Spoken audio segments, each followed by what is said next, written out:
South East Radio's Business Matters with Karl Fitzpatrick. In early June, Dr. Ray Griffin and Dr. Cormac O'Keefe from WIT published a South East Economic Monitor report, and Dr. Ray Griffin joins me now to discuss these findings and to reveal what they really mean for the county of Wexford. Ray, before we discuss the report, you are a lecturer of strategic management and a course director for the MBITE programme in WIT. I am indeed. For my sins, I suppose I teach strategy here, or I've taught strategy here in WIT for the last decade. And before that, my professional background was as a stockbroker. The South East Economic Monitor report was published last month, but looking at the background to the project, who commissioned this report and what research was undertaken in order to formulate it? Well, I suppose it was commissioned by nobody. My research is through the AIB Centre for Finance and Business Research, and as a lecturer here in WIT paid for the taxpayers of Ireland, I have a responsibility to teach, to do research and engagement.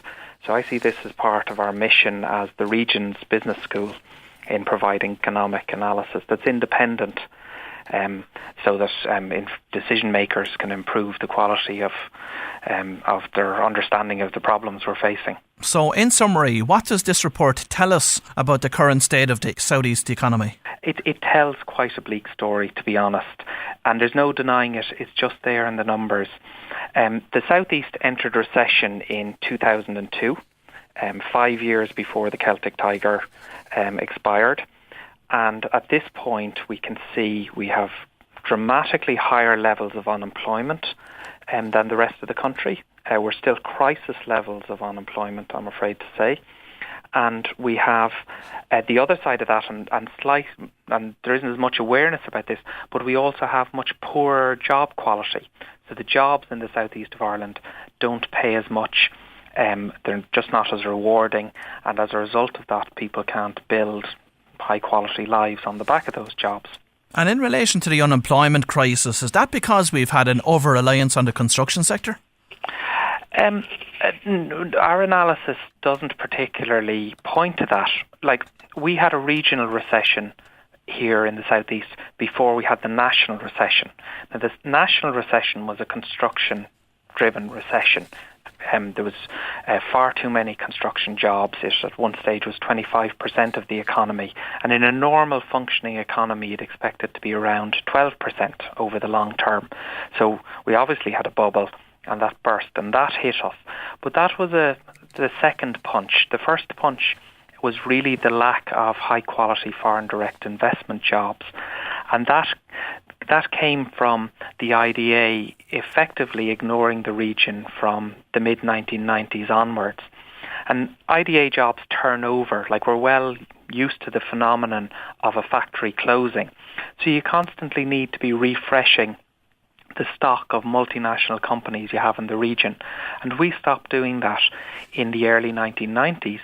And as they started to clear out, we started to lose these high-quality, high-paying jobs. Now, in some respects, what you're pointing to really is that the IEDA have ignored the South East region, but here on the ground in Wexford, people believe that the IEDA didn't ignore the region. They certainly ignored Wexford, but Waterford seemed to have got lots of IEDA investment over the past number of years.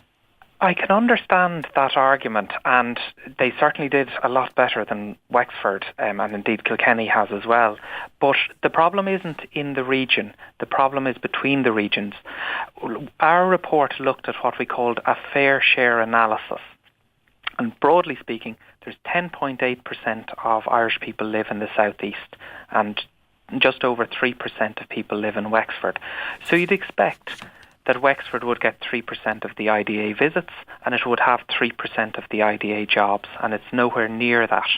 And the South East is nowhere near the 10.8% of IEDA visits, or the 10.8% of IEDA firms. And at this point in time, across the region, we estimate there's about 6,300 missing IEDA jobs, that were we to have our fair share, we would have of that order. The IDA will put the reason down to the fact that we don't have the property solutions here in County Wexford. But I suppose the IDA themselves are to blame for that, because over the last 10 or 15 years, they didn't purchase land in Wexford. They didn't go and build purpose-built facilities to be able to house some of the companies that they were bringing in. I suppose the IDA is the agency that knows what needs to be done to recruit foreign direct investment. And in the numbers, we can see that they haven't recruited the foreign direct investment.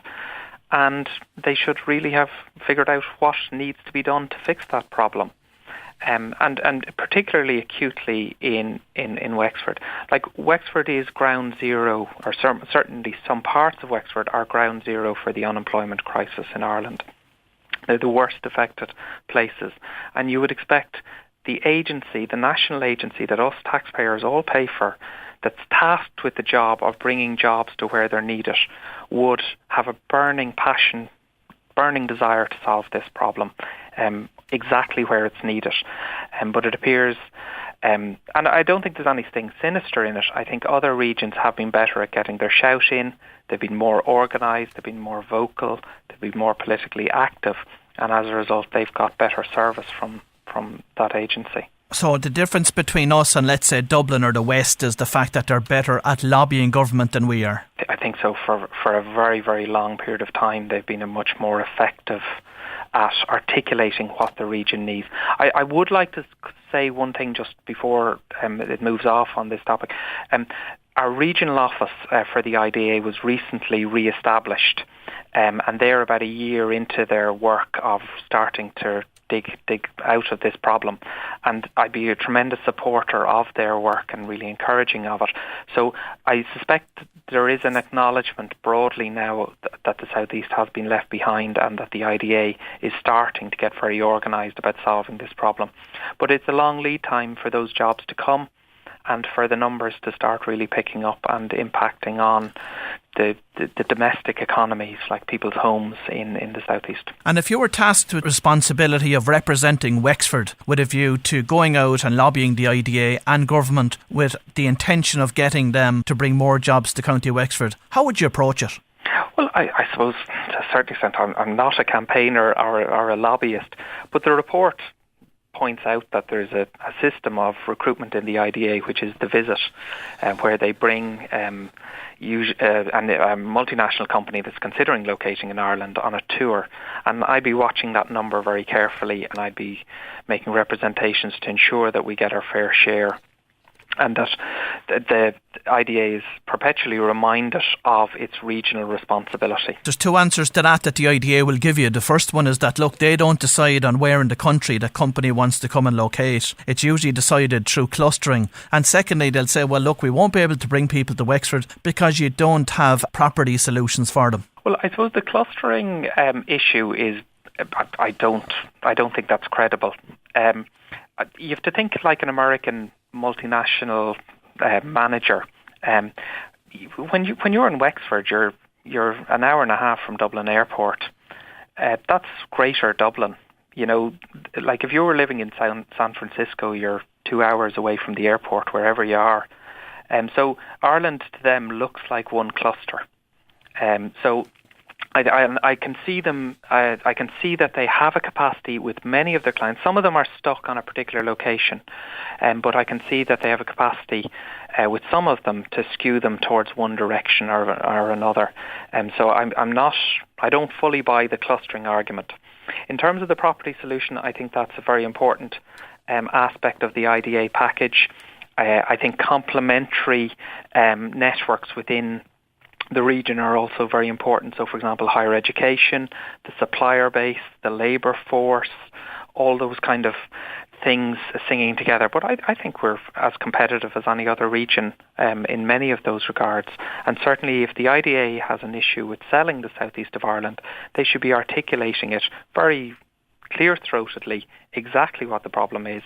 And they should be saying, you need to do this. And I think you'll find that the agencies within the region will do whatever is needed. They're acutely aware of this problem. Now, I think there's a perception that the number of so-called low-quality jobs in the region has increased dramatically. Is this the case? And if so, has it had any adverse effect on the economy as a whole?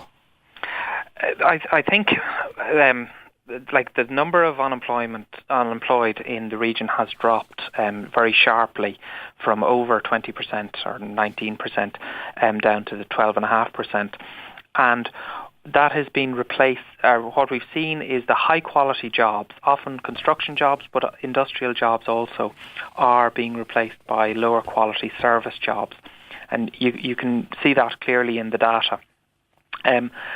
So there's a fair bit of truth in that, and the question then emerges: can you make a high quality life on those type of incomes? Can you buy a house? Can you decide to have children? And can you socialise? And those the kind of important things to an Irish person's quality of life. Can they be achieved on those income thresholds? And as the rest of the country recovers at a quicker pace, the national policy solution might become unsuitable for the southeast. So the rest of the country is at 8% unemployment, and we're at 12.5% and rising. And so the kind of the sense that the crisis is over has broken out nationally, and that is quite problematic for us. Now, one of the possible causes for the increase in lower quality jobs in Wexford may be our low participation rates in third level education. Perhaps the presence of a university in the region would facilitate increased access to third level education while also providing a highly skilled labour force for employers. Yeah, the university conundrum has been at the centre of the region's problem for a long period of time. I wouldn't call it a university issue. I'd call it a higher education capacity issue. And what I mean by that is that we're missing about 2,000 degree places in the region. So we need an additional 2,000 degree places, level 8 places in the region. What a degree does is it transforms somebody from an income expectation of around €23,000. That's what you, on average, can expect if you leave school with a leaving cert, into somebody with an income expectation of €49,000, which is what you can expect with a degree. And 2,000 of those places aren't in this region, which either means people emigrate for their education, and it's really hard to fight your way back to Wexford. At 18, if you go to Dublin, you go to UCD or Trinity, your chances of actually coming back and getting a good quality job in Wexford are slim. It gets much more complicated if you click in a nightclub and you now are in a partnership and there are 2 jobs required. It's next near impossible. So you're probably gone from the Wexford economy at that point. So I don't call it the university issue. I call it the higher education capacity issue. Like a university is a lot of things. It's branding and identity and it's a legislative thing. But bottom line is the government isn't spending the money to create those 2,000 degree places here, and that's what's needed to solve a fair amount of our economic problems. So are you saying to me that demand exceeds supply of places in the region at this moment in time regarding higher education? Hugely. And if you look at one of the pages of the report has a map, and you can see that it's a classic brain drain. The number of young people in Wexford who go on to higher education is the same as many other counties. So it's not as though, and forgive me for saying, we're not dumb down here. We're as smart as any other region in the country. It's just we have to travel for education. Because there isn't the capacity here, there just aren't the places. So people are travelling for that, and they're not being able to come back. Now, over the past few months, we've been hearing about a resurgence in the property market. First of all, in terms of increases in house prices, does the Southeast reflect the national trend? And secondly, what does the property market really tell us about our economic position? Well, it's a great indicator of how the economy is doing. Our analysis shows that the property market in the southeast is really still knocked back on its heels, and prices are still greatly subdued from the peak, and they're still about 35% down from the peak.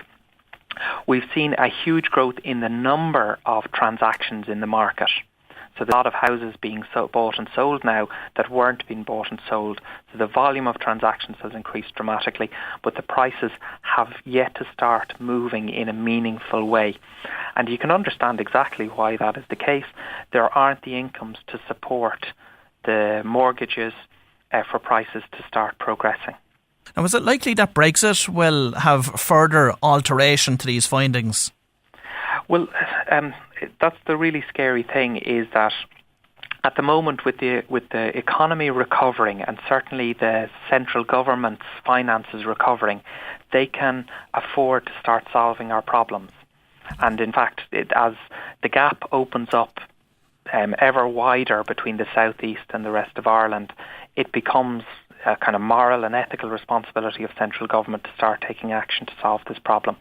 But if the national economy disimproves, and if we enter recession again, suddenly it's panic stations to save the other regions. So the real risk is that if Brexit leads to any contraction in the Irish economy, then we'll get ignored as the kind of the country overall starts to panic. And Ray, how should businesses interpret these findings, and should they change their modus operandi in any way as a result? Well, I suppose to be positive, the report shows that we have incredible capacity for growth in the region. So because we have high levels of unemployment, imagine what business would be like if all these people were working and had good quality incomes. So were we to start a process of closing the gap, it would lead to a really strong positive consumer sentiment in the southeast, and we'd be building up our economy, and growth feels great. And we have the capacity to do that. So what I would be watching for is, firstly, I would caution any business person to be getting all their business, their instinct on the economy from the national level story, because we have our own regional microclimate here, and it's quite different. And you could misallocate investments by looking at the national story and not thinking enough about the regional story. Certainly, if you rely on consumer expenditure within the region.